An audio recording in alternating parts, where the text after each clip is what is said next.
There's a certain kind of silence that only happens right before a storm. It's almost like the world's holding its breath. And on this particular night, I should have listened. I was 14. Summer break. My parents were celebrating their anniversary in Lake Tahoe. They asked if I wanted to come, but honestly, I just wanted a break. I told them I'd be fine home alone. I'd take care of the house. I even made a little checklist to prove how mature I was. Looking back now, I wish I'd gone with them. I wasn't scared of being home alone. In fact, I liked it. I had the whole place to myself.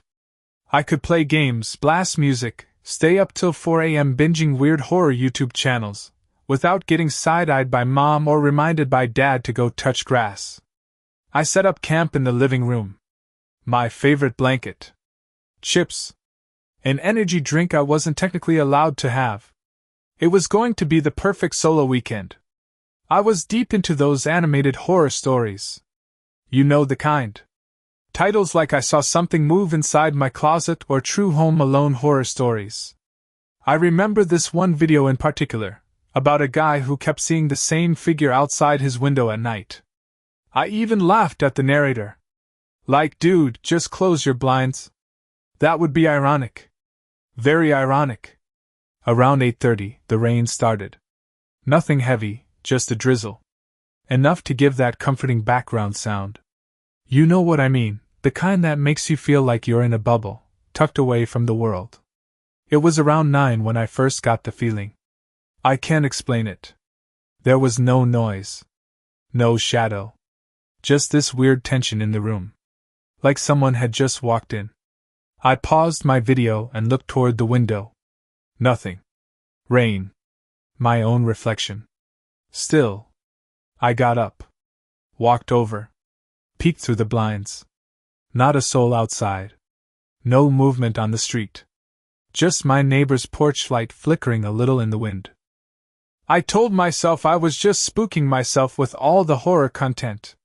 Classic case of fear feeding fear. Have you ever freaked yourself out doing that? Watching horror videos alone, then suddenly every shadow seems alive? Let me know in the comments. I can't be the only one. I grabbed a soda and tried to chill. But I swear, the hairs on my neck just wouldn't settle down. Like something was watching me. I even checked the back door. Locked. No signs of anything weird. But the tension, it just wouldn't leave. And then it happened. I turned around just in time to see the lightning flash, and in that flash, there was a face in the window. SFX, distant thunder. Fade and heartbeat sound. It was pale. No expression. Eyes wide. Just watching. I froze. Full fight or flight mode activated, but I didn't move. I just stared. And then, another flash. It was gone. I ran to the window.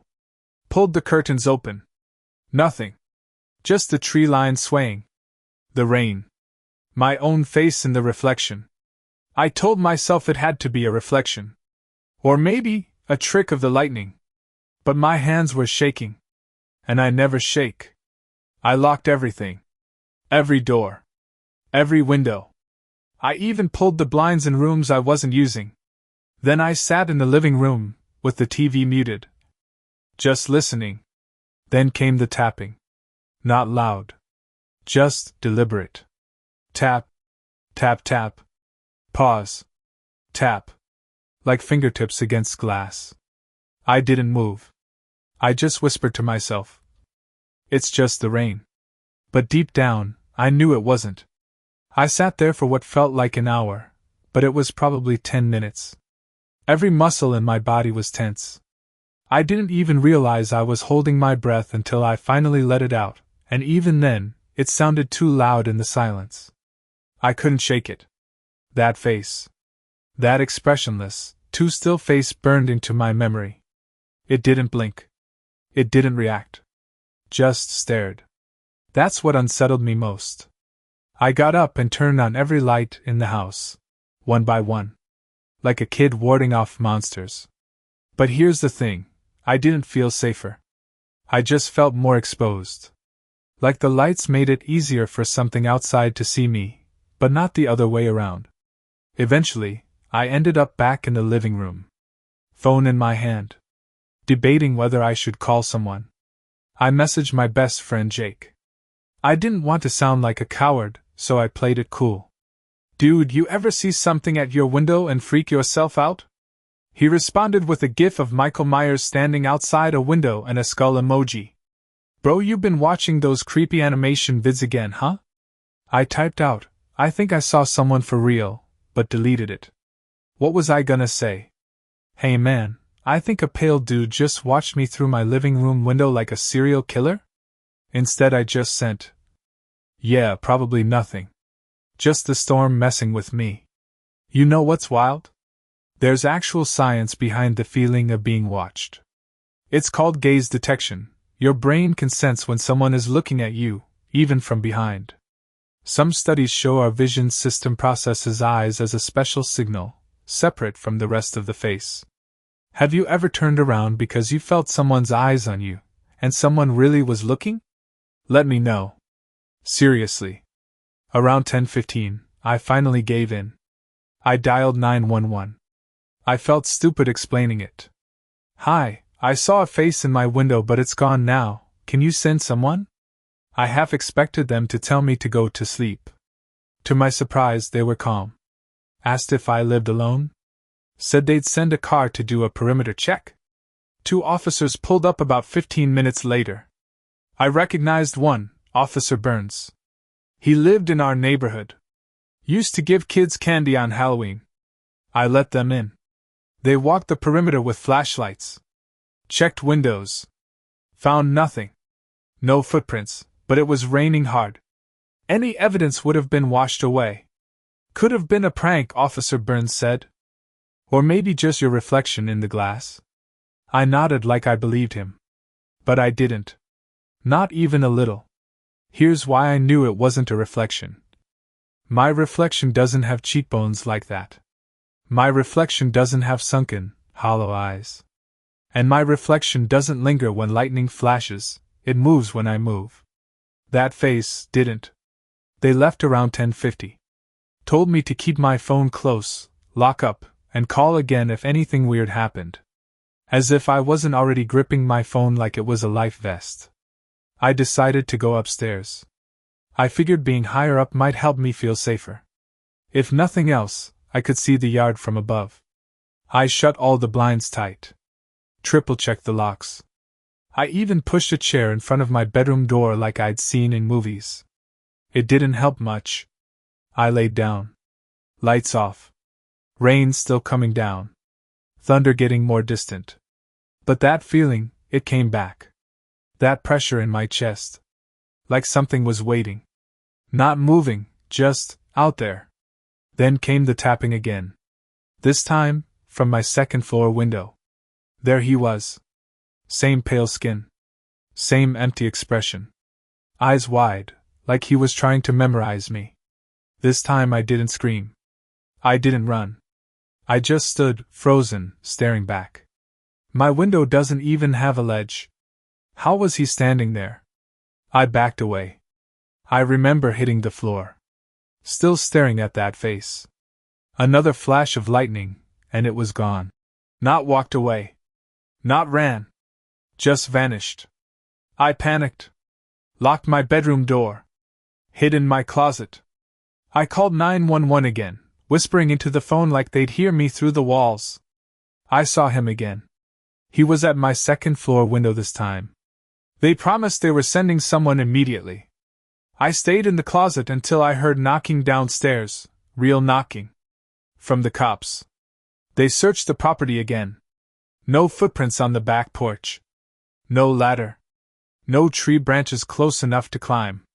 No signs of forced entry. They started suggesting it could be a hallucination. Lack of sleep. Anxiety. But I was wide awake. Sober. And what I saw wasn't a flicker. It was detailed. This is the part where people start arguing. Was it a stalker? A ghost? Sleep deprivation? Paranormal? I still don't know. But I wasn't imagining it. What do you think? Real person? Or something else? Drop your theory in the comments.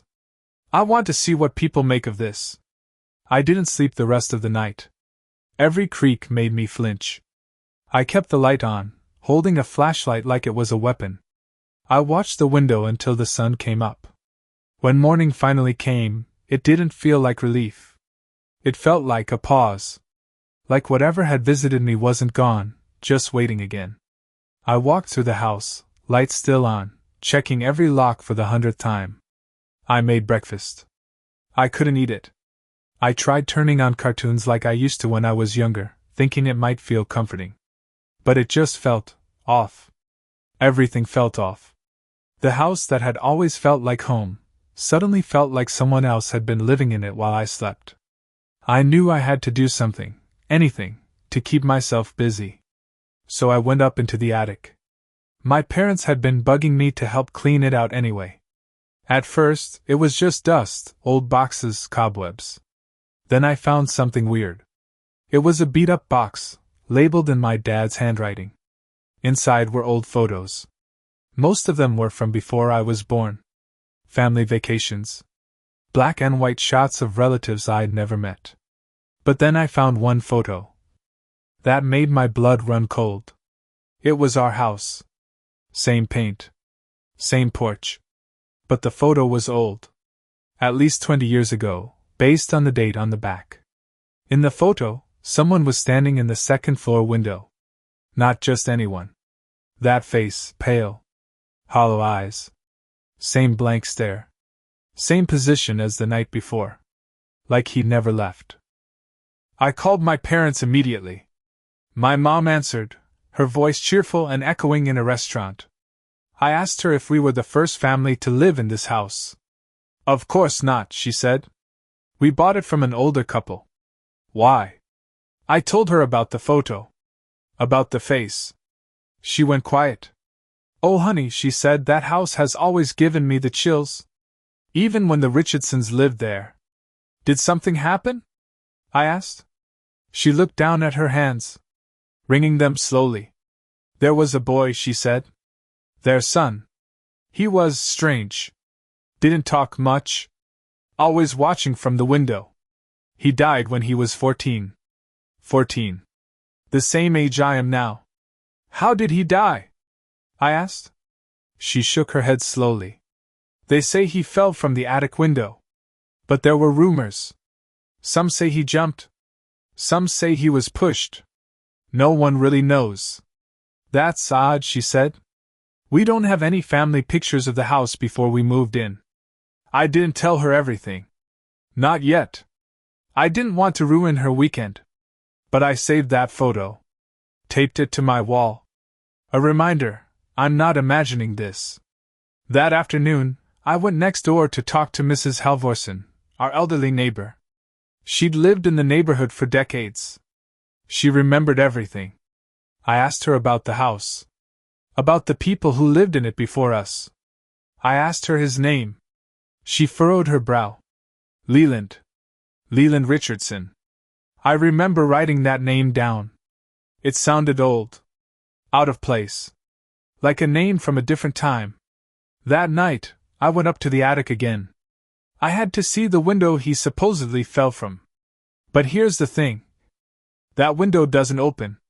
It's been painted shut. Probably for decades. I pushed.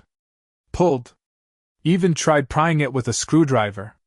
It wouldn't budge. How did he fall out? Or better yet, how did he ever stand there looking out, like in the photo? As the sun went down, I felt it again. That pressure. That feeling of being watched. Waiting. But this time, it wasn't just outside. Around midnight I heard footsteps. Above me. I was lying in bed, staring at the ceiling, trying not to fall asleep. Then, creak, like someone shifting their weight. Another creak. Deliberate. I grabbed my flashlight and climbed into the attic. Every part of me said don't. But I had to know. The attic was cold. Much colder than the rest of the house. I stepped forward and froze. Because someone had drawn something on the floorboards. Circles. Symbols. Like chalk or white paint. In the center was a single word. Leland. I stared at it. The chalk felt fresh, like someone had just done it. But I hadn't been up there all day. And no one else was in the house. At least, no one living. That's when I stopped thinking of Leland as just some ghost story. He wasn't just a spirit. He was still here. Have you ever heard of a residual haunting? It's the idea that certain traumas leave behind an echo, a moment trapped in time that replays itself again and again. Is that what Leland was? Just a memory that never stopped playing? Or something worse? Comment your theory. Do spirits choose to stay, or are they trapped?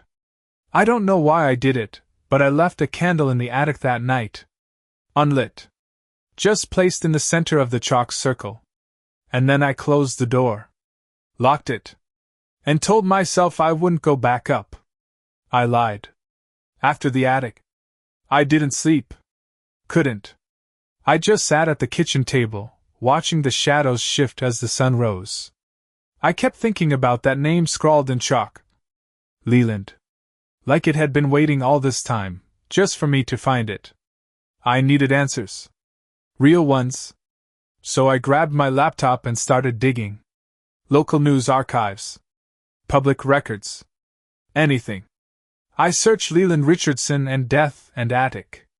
A few entries came up, but the strangest one was buried in a 1998 police report summary. It was short. Just a paragraph. No photo. 14-year-old Leland Richardson died in 1998 after reportedly falling from a second-story attic window. The case was ruled accidental by police, though neighbors report unusual behavior in the weeks prior. The article was dated exactly 27 years ago. To the day. That's when I knew it wasn't random. I couldn't resist. I had to know. So just before sundown, I climbed back up to the attic. The chalk circle was still there. But the candle I'd left was lit. No smell of matches. No wax dripped. The flame didn't flicker in the drafty attic, it stood straight. Almost frozen. I stared at it, then slowly stepped closer. And that's when I saw it. New writing in the chalk. Curved around the circle like a warning. You let me in. Suddenly, click. My flashlight cut out. The attic fell into darkness. All I could see was the candle, and something behind it. A shadow. Thin. Long, slowly stepping forward. I didn't wait to see more. I bolted. I slammed the attic door shut behind me. Trapped it with a chair. But I swear, I heard footsteps behind the door. Not pounding. Not scratching. Just pacing. Like someone thinking. That's the worst part. He wasn't trying to scare me. He was waiting. That night I realized something terrifying. Maybe the house wasn't haunted. Maybe I was. What do you think? Are spirits attached to places, or people? Drop your theories below. I must have passed out around 2 a.m. I had a dream, or maybe a memory. But it wasn't mine. He was about my age. Same build. Same haircut even. He was sitting in the attic, drawing that same symbol. Around him were dozens of candles. All lit. No windows. Just heat and wax. Then, he looked up. Right at me. Through me. And whispered one word. Trade. I sat up gasping. The room was cold. My breath visible in the air. And on the wall above my bed. Chalk markings. The same circle. The same symbols. Written in perfect symmetry. That's when I knew this wasn't just some ghost playing peekaboo. It could touch things. Move things. Burn candles. Leave messages. It could mark me. I decided I needed help. Not just from the cops this time. From someone who understood this. After a bit of sleuthing online, I found a guy named Marcus Hallow. He ran a local ghost hunting channel with about 20,000 followers. He lived 2 towns over. I messaged him at 4 a.m. Didn't expect a reply. But 15 minutes later he texted back. I've heard of your house. Send me the photos. I'm on my way. Marcus showed up around 10 a.m. Said he'd done a documentary back in 2001 on Leland Richardson. Said the footage was never aired. Too disturbing. You found the candle circle? He asked immediately. I nodded. Then he chose you, he said. And now you've got a choice. According to Marcus, there's an old legend from Eastern Europe, something called the Window Watcher. A spirit that doesn't just haunt homes, it marks descendants. Leland may have made a deal, Marcus said. And now that deal needs renewing. Every 27 years, it looks for a new boy. Same age. Same house. And apparently, that boy was now me. He set up his gear. Cameras. EMF meters. Even laid down salt. Classic ghost hunting stuff. But he also brought something strange, a black mirror. If Leland shows himself, he said, he'll show you your way out. Or your way in. Everything was ready. Now we just had to wait. And hope that Leland still wanted to talk. We waited in the attic. Everything was dark, except for the candle Marcus lit at the edge of the chalk circle, the same one Leland had drawn. I didn't like being in there. Not after the dream. Not after what Leland said. Marcus was calm. Too calm. Like he'd done this 1,000 times. He set up the mirror across from me. Told me to sit and look straight into it. Don't blink too much, he said. Spirits show themselves in the eyes first. Then the corners. If he wants something, he'll speak. I sat there for what felt like an hour. At first I saw nothing. Just my reflection. My tired eyes. My pale face. But then, something shifted. My reflection stopped blinking. But I still was. Then, its head turned slightly. Even though I hadn't moved. The reflection's lips moved slowly. At first, it was silent. Then, I heard the voice, not aloud, but inside me. Like a memory that wasn't mine. You opened the window. You stood where I stood. You called me. Now, trade. I tore my eyes away. My heart was pounding. The mirror cracked, just once, like it had been struck from the inside. Marcus grabbed me. Asked what I saw. I told him everything. And his face turned pale. I've heard that word before, he said. In folklore. Ancient stories. Trade. Means a switch. A life for a life. A soul for a soul. I felt my stomach drop. Leland didn't want to hurt me. He wanted to be me. That's why he'd been watching. Waiting. For the right age. The right moment. For someone to open the attic again. Light the candle. Complete the circle. Suddenly everything changed. The EMF meters exploded with static. The temperature dropped to freezing in seconds. Something banged from inside the walls.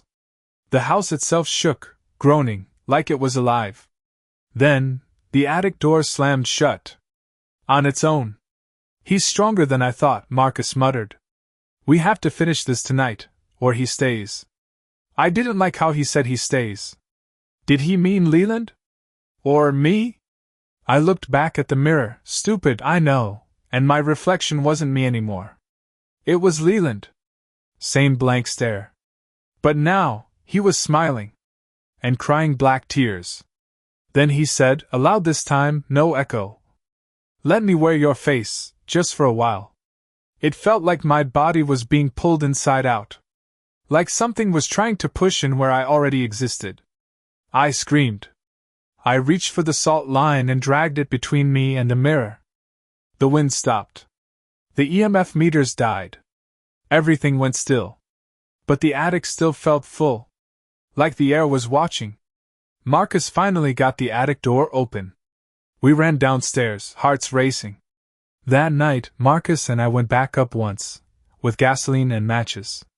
We erased the chalk, poured the fuel, and burned the floorboards where the circle had been. We didn't speak as we watched it burn. We didn't need to. Leland had come close. Too close. Later, When we reviewed the camera footage, most of it was corrupted. Blank frames. Audio glitches. Except for one clip. The reflection wasn't me. And it wasn't Leland either. It was someone new. Someone still waiting. We moved out a week later. My parents never knew the full story. They just thought I'd had a breakdown. Maybe I did. But sometimes, when I pass mirrors in dark rooms, I swear I see another face behind mine. Just watching. Still waiting for the trade. So, what do you think Leland was? A ghost? A demon? Or something older than both? Would you have looked into the mirror? Would you have lit the candle? Let me know in the comments, and if you've ever experienced something similar, an echo, a shadow in a mirror, a name whispered in a dream, I want to hear your story.